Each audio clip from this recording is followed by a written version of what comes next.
Время новостей на канале Абаза. В студии Марина Будба. Здравствуйте. Сегодня в выпуске.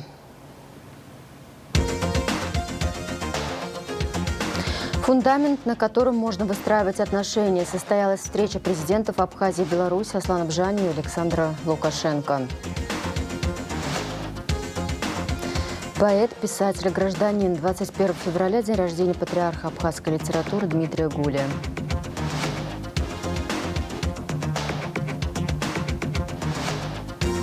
Адвокат потерпевших представил опровержение показаний свидетеля защиты. Итоги очередного заседания суда по делу о тройном убийстве на набережной Махаджиров в ноябре 2019 года. Начнем с официальной хроники. Накануне 20 февраля президент Абхазии Аслан Бжани прибыл с визитом в Республику Беларусь.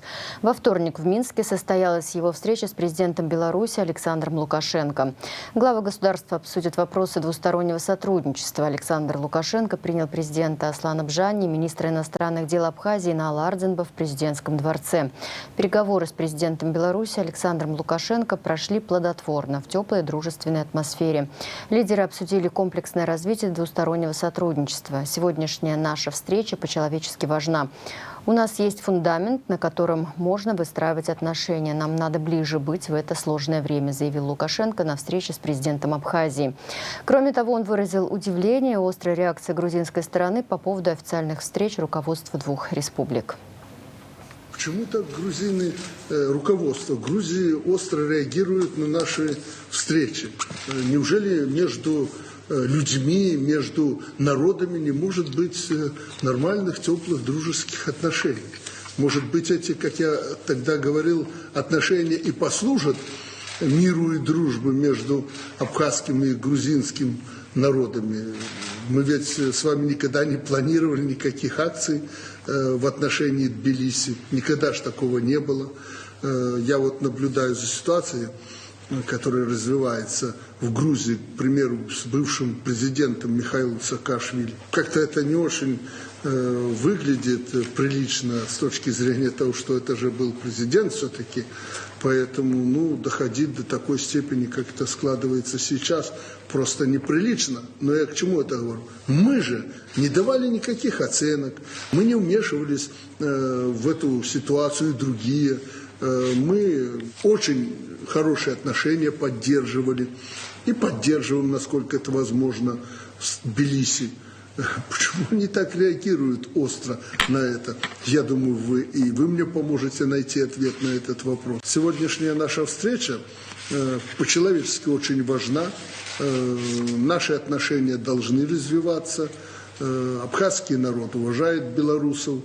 Про Беларусь таки говорить нечего. У нас есть на чем выстраивать фундамент наших отношений. Есть же.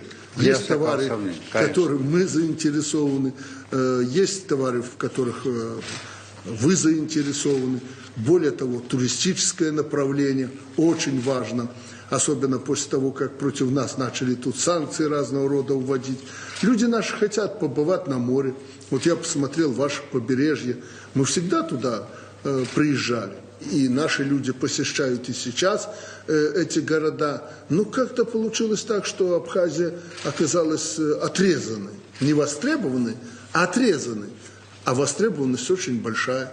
Почему не должны мы в гости друг к другу ездить? Вот я задаюсь этим вопросом, никак не могу понять, зачем надо обострять отношения на этой почве. Мы, наоборот, должны склеивать наши отношения. Мы не гигантские государства, чтобы делить какие-то страны и народы. Нам надо ближе быть в это время сложные друг к другу. И Тбилиси, и Сухуми, и Минск. Все должны как-то склеиваться, стремиться друг к другу. Я в этом плане рассматриваю ваш визит в Беларуси. Еще раз благодарю вас за то, что вы выполнили свое обещание и приехали к нам. Белорусы в Абхазии воспринимаются как родные и близкие люди. Об этом заявил журналистам президент Республики Абхазия Аслан Бжани после встречи с президентом Республики Беларусь Александром Лукашенко. Последний раз я в Беларуси был 40 лет тому назад, будучи студентом, работал на строительстве взлетно-посадочной полосы аэропорта города Минск. Но сразу бросается в глаза то, что город Минск. Белоруссия – это то место, которое, на мой взгляд, окружено заботой руководства. Все здесь у вас очень симпатично, все ухожено. И видно, что это большой труд, слаженный большой труд. Вчера я побывал в парке высоких технологий. Мне было очень приятно слышать молодых людей, видеть те достижения технологические, которые были достигнуты гражданами Беларуси. Я бы хотел, чтобы вы знали, белорусы у нас в Абхазии воспринимаются как родные и близкие люди. Большинство граждан Абхазии все еще живет советскими воспоминаниями. Мы во многом, благодаря усилиям западных государств, находились долгое время в изоляции. И благодаря России у нас идут процессы, скажем так, деизоляции. И контакты с Белоруссией в этом смысле очень важны. И мы хотим, чтобы наши отношения складывались добрососедские, хорошие. Акцент был сделан на экономическое взаимодействие. Мы договорились по ряду вопросов. Создан торговый дом. В рамках работы торгового дома есть возможность осуществлять поставки продукции абхазской на территорию Белоруссии и наоборот. Вы, наверное, знаете о том, что Абхазия – это туристическая страна. У нас очень комфортный климат, у нас очень неплохо можно провести время. И мы всегда будем рады гостям из Белоруссии.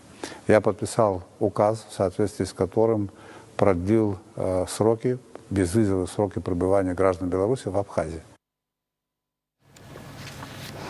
Как сообщает пресс-служба президента, по возвращению из Республики Беларусь Аслан Бжаня продолжит программу рабочего визита в Москве. Между тем, граждане Беларуси, въезжающие в Абхазию в туристических или деловых целях, могут находиться в республике без оформления визы в течение 30 дней.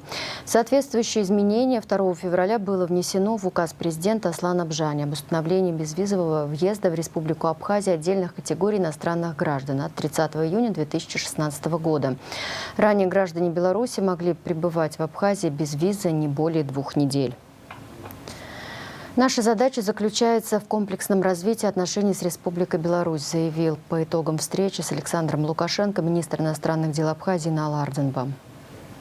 Переговоры лидеров Республики Абхазия, Республики Беларусь прошли на очень высоком уровне, были очень содержательными, обсудили очень конкретные направления нашего сотрудничества, да и в целом комплексное развитие наших отношений и нашего взаимодействия. Прежде всего, обсудили вопросы торгово-экономического характера. Создан уже торговый дом, который уже работает, уже заключаются контракты по теме поставки абхазского вина в Беларусь, да и по другим направлениям торгового сотрудничества. Кроме того, обсуждали важный вопрос активизации нашего инвестиционного сотрудничества, это тоже очень важная тема.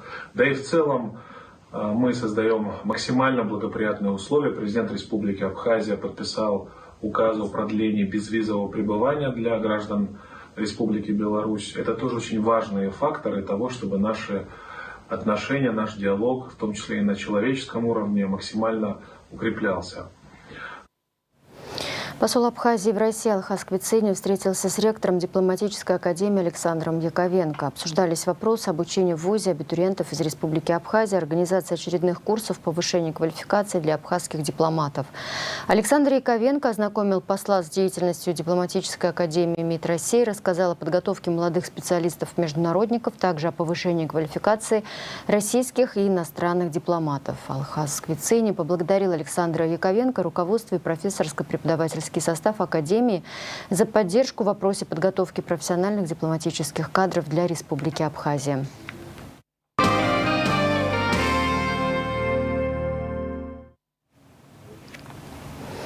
21 февраля – день рождения патриарха абхазской литературы Дмитрия Гуля. Сегодня в Сухуми, в сквере перед Абхазской государственной филармонией имени Раждена Гумба состоялась церемония возложения цветов к могиле писателя.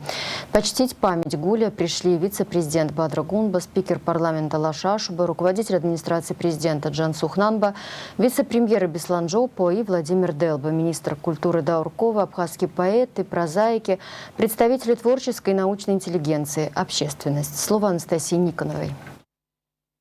Традиционно у памятника основоположника абхазской литературы Дмитрия Гуля 21 февраля, в день его рождения, собираются люди.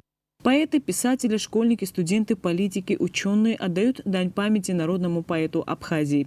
Вице-президент республики Бадра Гунба отметил, что вклад Дмитрия Гуля в литературу, историю и традиции неоценим. В этом году мы отмечаем так скромно, но уже есть поручение президента. Следующий год юбилейный. Отметить день рождения Дмитрия Гуля масштабно.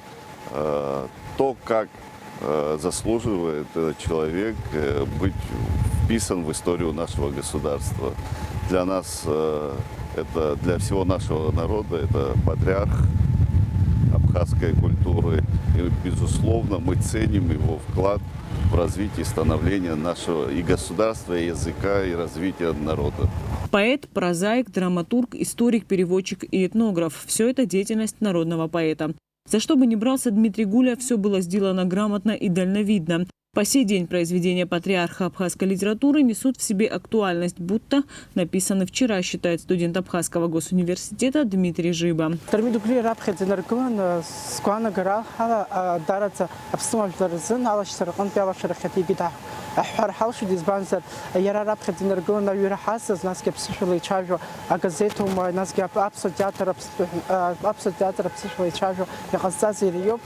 университета Джома школ стазара Джома дарат харху наски уялаги хара дарат яхкуб ход юм такарома ерджам таква дарат абсолютлар ера ахочкурсын гвахрла ердеркулут.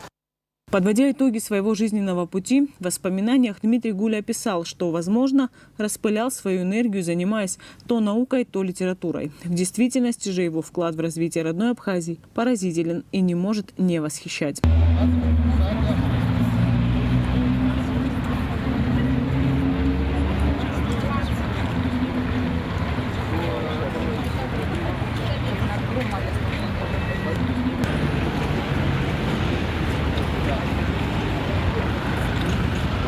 Анастасия Никонова, Саида Гухава, Абаза-ТВ. Программу памятных мероприятий к 150-летию Дмитрия Гуля, который будет отмечаться в республике в 2024 году, обсудили в ходе круглого стола, который провели 21 февраля в Литературном мемориальном музее имени основоположника абхазской литературы. Дермит япшим гыз, дермит зхим гыз акрхаму, а театр хеда, нехеда, рехед, азра хеда, турух царахед. История Абхазии шахахр хахехи, я яргерой ярока. Яков все вокруг Дермита.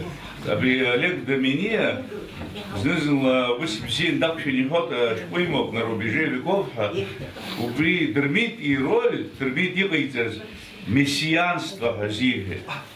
То есть он шадл баишти, дубысаджи, а турых ям ты пшин, Дермит из яйры из пшин. Мессия, шурхов, шбестов. Хара, сейзи, шизой, и рхоса хахета, ги, ха, собственно, шуква кабрехезен, Дермит изохан, ухуж там гзуажу кваденцана.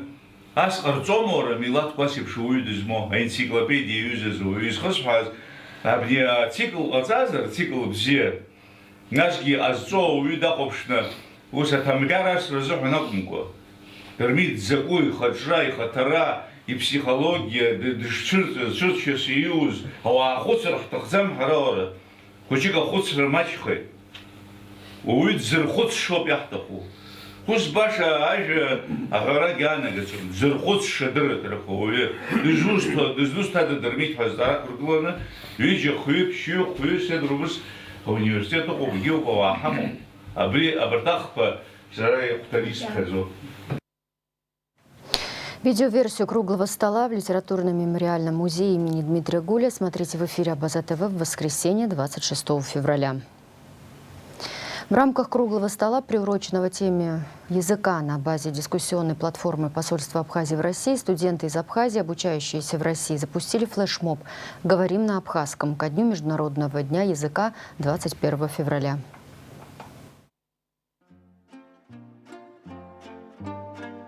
أخذ بزشادة حختري حملات على اختري حخجري حتزوي يحزيك برخزوم عبس في زكني يسزاي في جينا مدن أحجار هراح بزشالة حتشاجر تحزي خزوف لشموب أبشرقي أقوى رزموزيجيا الفيديو تخنا خشتا قربنا يتاجقل رالشو حبس في بسشتو أوايد حربا أخذ بزشي بسرخاشا حرهاو أبسشي لاش تشاجلا بزيرو مزايد يوختي زيرو شبار نور سيكتي أبس شو دروما أرادة يزدروي حري واحد أكاد أتزاخنو وبرينا وبزارو وزخيوما أي حالك داري مريم أتساكشي ناس مسكوح شقالة نيكولا خشم ياجو خزوالك أوي إمسان جدا نسوحرو ويزبسوي ليكا ودناور وسقط إيشلا ريختنزغي أي حدث خلص وداور Осман Сыхти. Нестор Лакоба Яжба Каспа. Сепса Хынзету Аравиза Алла Шамам Ехейт Нестор. Лаврентий Берия, Нестор Лакоба и Ербаз Акртква Рахи Агана Псныр Аланхара Аплан Акун. Уяштих Убаси Хазаб Нестор. Абаси Хатай Зиндерква Ишра и Напы Адзиюит. Гасбак Хопсариях Сыхзу. Ажу иску жибцак сжзапхют Багдадшин бы генерала Кын. Ажу малку зигир малу. Зны хараму, зны халалу. Зны насыпу, зны яджалу. Зиги зызгу и сабгялу. Зера Фимус, сара Мадина Перцхилиев Хасол. Слафардзинба. Бысша харги пстом, ашан заипшны и гуахейд. И запрезом шо, и зарцездом. Сашум яшо, а глаз гахейд. Сресик зупнили. Ушпахю харуоз ям. Ам тумамци, апр шапку, апхан шпфу. Азн шцнуй жопа цигу, яшли сувару. Абриша лодя аднджел яжо пыру. Галана. Емоції збудущали фашні, дом вищала утхажу, дом тащала унуко ванаал, узлисис аждар зихам і псис, іясис азривий язик. Зерес баша кати. Ума ахурма елихой, туна ахурма фой. Сарай сігзуб Аліса Адліба. Ах, і хай-ха-ха, ай, і хна-ха-хай. Сыхти посмат. Амш, ахыш, акыш, акиш, атраш, аваш, апшак. Аж биш мара ижмал чарилу бираджаха джартрылу. Зеро бат мука сырти. Цыбора цыбра бзия и базом. Цыбора цыбра слам чахархи фазом.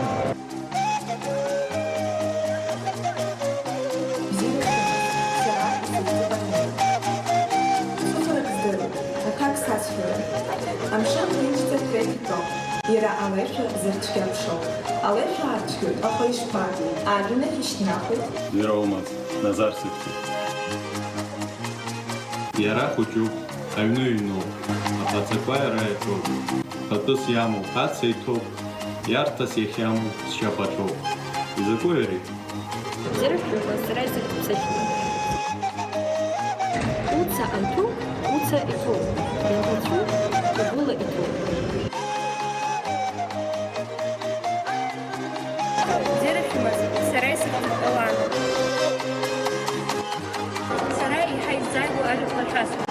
План где был возраст, а где ян был мачхан. Мушим зия, сарай сын зуглоула. Ажу купи здоровья, а бару лото. Знаки в чуа. Джин тухуцна, знаки в ха. Зеро байт, сарай сихту бананом. А воюписа ахалатра от кларачода. Зеро Фимус, Алан Сыхту. Анапокуншуш, а то минапа усана ваб зиабой.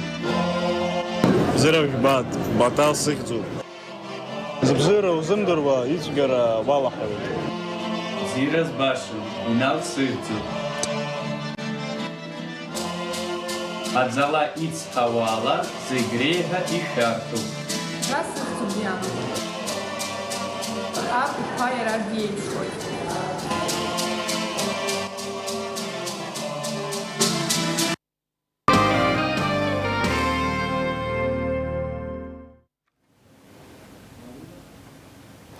Премьер-министр Александр Анкваб провел заседание Республиканского штаба по противодействию незаконной добыче криптовалют, сообщает пресс-служба Кабмина. На заседании были обсуждены промежуточные результаты по пресечению незаконного потребления электроэнергии.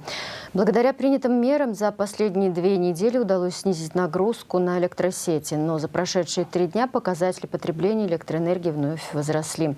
В связи с этим принято решение продолжить мероприятия в районах и городах по демонтажу незаконно установленных трансформаторов с участием РУП «Черноморэнерго», Госстандарта при поддержке МВД, СГБ и местных администраций.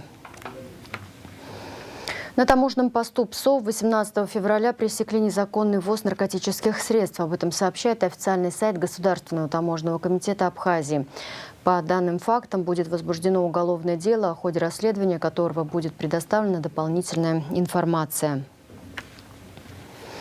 Адвокат потерпевших представил опровержение показаний свидетеля защиты. В ходе очередного заседания суда по делу о тройном убийстве на набережной Махаджиров в ноябре 2019 года адвокат потерпевших Инга Габилая представила документы, подтверждающие, что в показаниях свидетеля Анаиды Милитян и в представленном ею журнале учета содержались некорректные данные. Суд принял решение повторно пригласить на заседание Анаиду Милитян, а вместе с ней ее коллегу и начальника. Подробнее Надежда Боровикова. Очередное заседание суда по делу о тройном убийстве на набережной началось с ходатайства адвоката потерпевших Инги Габилая. Она огласила ответ на адвокатский запрос от компании «Альтаир», которой принадлежит аптека 36,6, где в 2019 году работала свидетель защиты Анаида Милитян. Дело в том, что в ходе предыдущего заседания свидетель рассказывала, что 11 ноября 2019 года в аптеке произошел пожар. Работу удалось восстановить к 19 ноября. В доказательство Анаида Милитян принесла журнал внутреннего учета, где отсутствовали записи с 11 по 19 ноября. Именно в день открытия аптеки после пожара, по словам свидетеля, машину Audi A4 возили на тонировку. Из ответа директора компании «Альтаир» следует, что пожар и последующее открытие аптеки произошли в другие дни. На ваш запрос от 17 февраля 2023 года сообщаем, что 13 ноября 2019 года был пожар в аптеке ООО «Альтаир» по адресу город Сухума, Киртава, 21, а аптека возобновила работу 17 ноября 2019 года.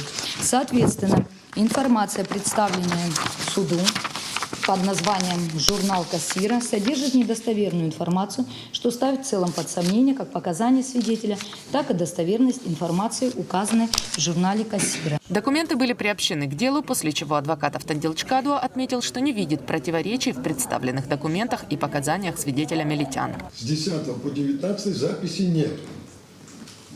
Не производится запись. Здесь мы получаем совсем другое, то есть когда начала функционировать аптека.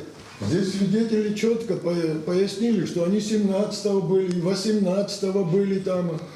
Понимаете? Они занимались, убирали и так далее. А 19-го уже, как и имеется запись в журнале, 19-го она начала работать. То есть действительно уже пошла продажа, первая рабочая и первая выручка. Инга Габилая подчеркнула, что первая выручка после пожара поступила именно 17 ноября. Мне продемонстрировали в компьютере дату, именно месяц, ноябрь месяц, где было четко видно о том, что именно первая получка, поступление денежных средств было 17 как раз-таки ноября, 17 ноября 2019 года. Именно с датой первой выручки как раз-таки исчисляется дата возобновления работы. Свое отношение к оглашенному документу высказали подсудимые и их защитники. У нас есть четкая фонограмма, где мастер звонит, говорит, машина готова, приди, забери. Здесь свидетели сказали, где, куда машину привезли, где было. 17 воскресенья Алхазов говорит, что своих детей развозил по школам, по занятиям. 17 воскресенье вообще попадает. В школу ходит у вас, я не знаю, может, двоих детей ходят в школу.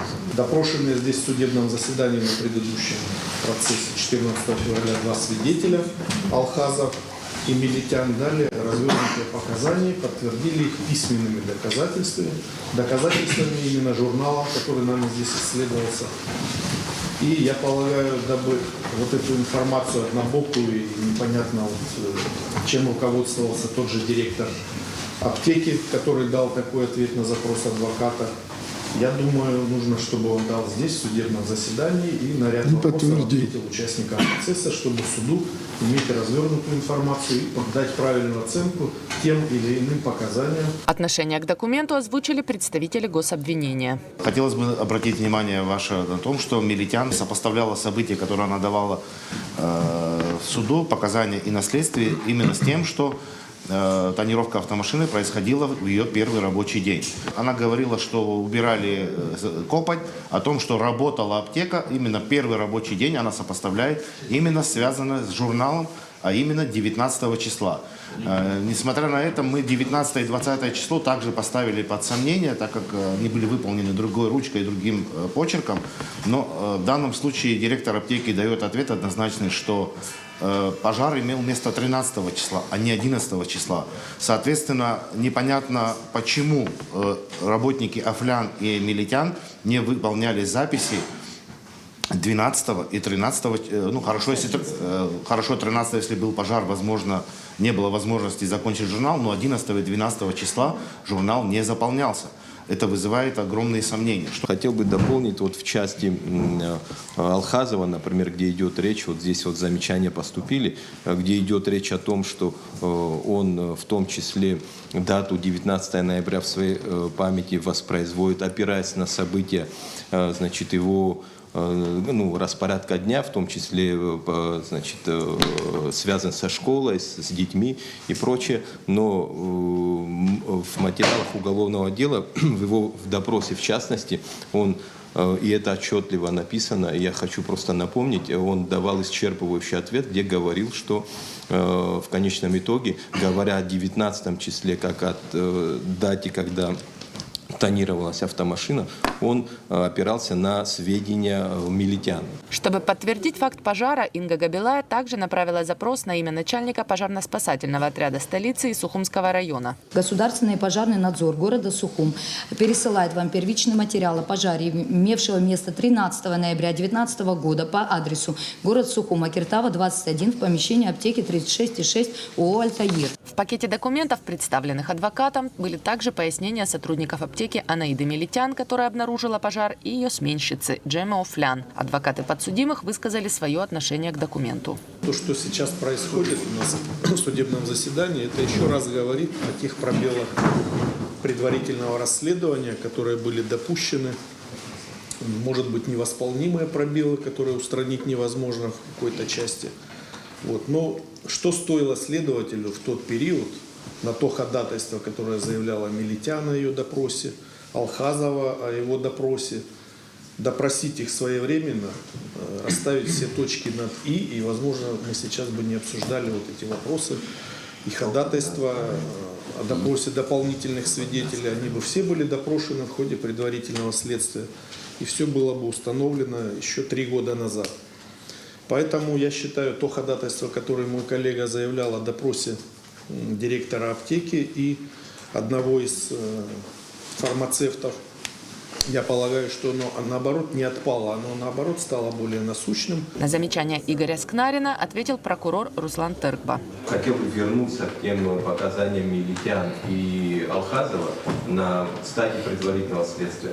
Так вот, и Алхазова, и Милитян тогда не было повода у следователя перепроверять эту информацию, потому что, напомню, сама Милитян, она, когда отвечая на вопрос следователя, она не говорила, что есть какой-либо журнал или какие-либо письменные доказательства того, что тонировка имела место 19 ноября. Это очень важно. Если бы она имела этот журнал и предоставила предварительному следствию, соответственно, этот журнал был бы тщательно подвергнут проверке. Но тогда его не было. Он появился уже, как известно, впоследствии, и она предоставила его в суде. Адвокат Автандилчкадуа ходатайствовал о вызове 3 свидетелей в суд для устранения противоречий. Остальные адвокаты поддержали ходатайство. Необходимо вызвать Зухба. На что он сослался? Да, на что он сослался, что 17-го аптека возобновила работу. Также Мелитян дополнительно допросим ее и пригласим Афлян, которая проводила запись. И здесь вот сомнение высказывает сторона, что одной ручкой, другой ручкой. Зададим все эти вопросы, выясним. Поддерживаю, так как определенные вопросы возникают. 13 числа был пожар. Пострадала часть лекарств, там подсобное помещение. Также в докладе указывается, что часть лекарств также пострадала от тушения пожара. И уже с 17 числа аптека возобновляет работу. Это определенные вопросы вызывает. В части вызова Зухба, директора фирмы, здесь он ответ дал, там что нам нового ничего не скажет, я думаю. Он там на бумаге может сослаться, он это не вспомнит. Я больше вам скажу, это мой крестный сын, мой друг, я здесь не смогу присутствовать, когда он здесь будет. А в остальном, за всех заявленных остальных свидетелей я тоже поддерживаю ходатайство. Гособвинение и адвокат потерпевших выступили против удовлетворения ходатайства о вызове свидетелей. Я считаю, что надо его отклонить, и защита должна самостоятельно представить своих свидетелей. Если они откажутся явиться, в таком случае мы обратимся к помощи суда. Да, я поддерживаю своего коллегу и вообще считаю, что очень много внимания мы уделяем этому вопросу. Мы потихонечку удаляемся и отстраняемся. Скорее всего, это сделана эта тактика защиты устраивает самого главного вопроса. О том, что Марк-2 тонировался 19 ноября, и те показания в совокупности, все, что хочет нам продемонстрировать сторона. Я против, конечно, если есть основания для вызова кого-либо из обозначенных свидетелей, у защиты есть такая возможность. Суд удовлетворил ходатайство защиты. Свидетели Зухба, Мелитян и Офлян будут приглашены на следующее заседание. Адвокат Автандилчкадуа представил еще одно ходатайство об истребовании у Сухумского городского суда постановлений об административных нарушениях в отношении ряда свидетелей по делу. Согласно статье 138.5 УПК РА, вызов свидетельств осуществляется путем вручения повестки или иного извещения о вызове почтой, электронной почтой, телеграммой или телефонограммой. Однако в нашем случае Гургенян, Абух, Бачалария, Цвишба, Гриньков, Князева, Шинкал, Узун-Углы были доставлены сотрудниками МВД и СГБ, затем административно наказаны и впоследствии допрошены как свидетели, что в корне противоречит требованиям статьи 138.5 УПК РА.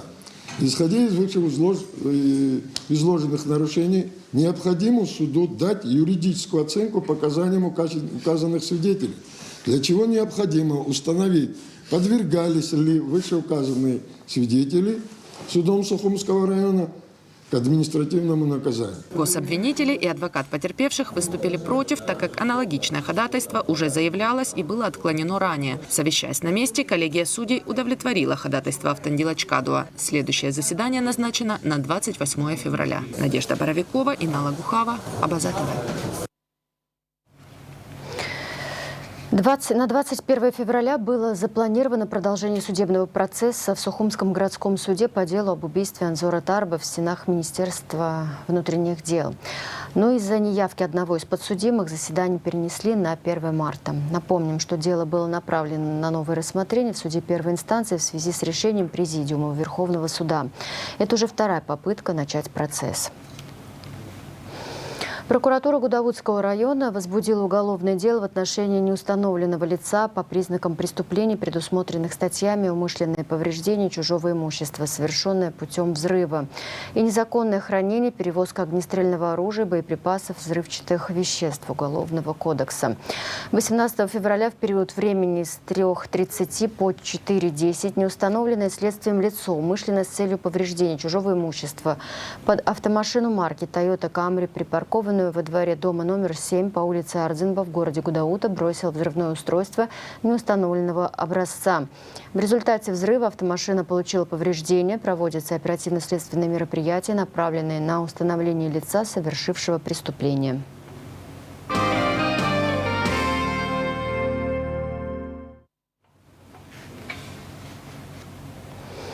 Министр здравоохранения Эдуард Будба проверил работу реабилитационного центра для детей с ограниченными возможностями. Как сообщает пресс-служба Минздрава, главврач реабилитационного центра Лиана Имухвари рассказала о работе медучреждения. Она отметила, что центр может осуществлять комплексную терапию детей с ограниченными возможностями. В медучреждении постоянно работают психологи, дефектологи, лор-врач, педиатры, логопеды, педагог-воспитатель, инструктор ЛФК. Эдуард Будба осмотрел кабинет и пообщался с работниками. Он поинтересовался, какая помощь требуется центру со стороны Минздрава. В этом году у нас планируется большая конференция по реабилитации с привлечением российских специалистов. Я думаю, она будет крайне полезна для всех нас. Будем наращивать усилия, чтобы более профессионально помогать детишкам, сказал Эдуард Будба. Туризм и финансы. С 1 января по 20 февраля 2023 года озеро Рица посетило 16 224 человека. Объем финансовых поступлений составил 10 672 300 рублей. Об этом сообщили Апснепресс в Минтуризма. За аналогичный период 2022 года Рицу посетили 20 802 человека. А объем поступлений составил 6 940 450 рублей. С 1 января по 20 февраля Новоафонскую пещеру посетили 11 711 человек. Объем финансовых поступлений составил 8 197 700 рублей. За аналогичный период 2022 года 14 675 посетителей. Объем финансовых поступлений составил 7 337 500 рублей.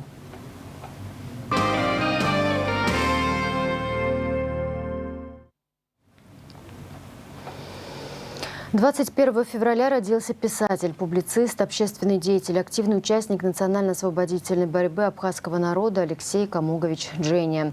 В этом году автору десятков повестей и рассказов исполнилось бы 93 года. В субботу в 19:30 в эфире Абаза ТВ смотрите передачу из архива нашей редакции о творчестве и общественной деятельности Алексея Джения.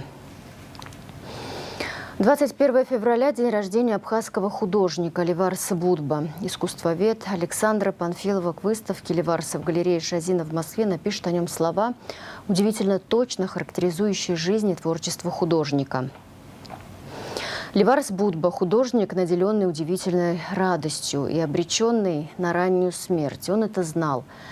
От этого так искрится его мир. Ему нужно было успеть раздарить, раздать то волшебство, которое он сам видел, оставить другим, успеть перекинуть радугу счастья над миром, чтобы чужие неведомые глаза лучились, вдруг увидев его парусник.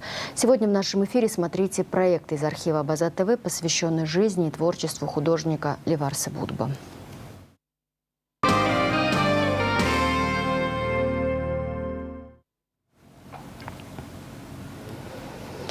20 февраля в Абхазском государственном университете состоялась встреча кандидата филологических наук, доцента кафедры журналистики и медиакоммуникации Московского педагогического государственного университета Елены Зубаркиной со студентами отделения журналистики филологического факультета АГУ, сообщает отдел информации и медиакоммуникации. Зубаркина прочитала лекцию на тему «Медиа в эпоху цифровизации» и рассказала студентам о факторах, влияющих сегодня на развитие СМИ, о том, что изменилось в медиа с появлением информационных технологий. Спортивный анонс. Обладатель титула чемпиона СНГ и славянских стран по версии журнала «Пробокс». Обладатель серебряного пояса чемпиона России Батал Чеже проведет бой за титул чемпиона России, который пройдет 13 марта в Москве, сообщает Госкомспорт по делам молодежи и спорту. Поединок пройдет во втором среднем весе. Соперником Батала будет мастер спорта России, чемпион СКФО по профессиональному боксу Мурат Далхаев. Прямую трансляцию можно будет посмотреть на канале «Матч Боец». В завершении выпуска прогноз погоды.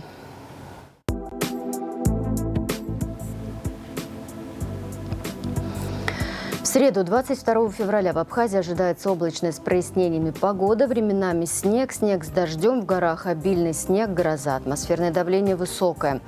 Температура воздуха ночью 0 плюс 5, днем плюс 1, плюс 6. Температура морской воды плюс 9.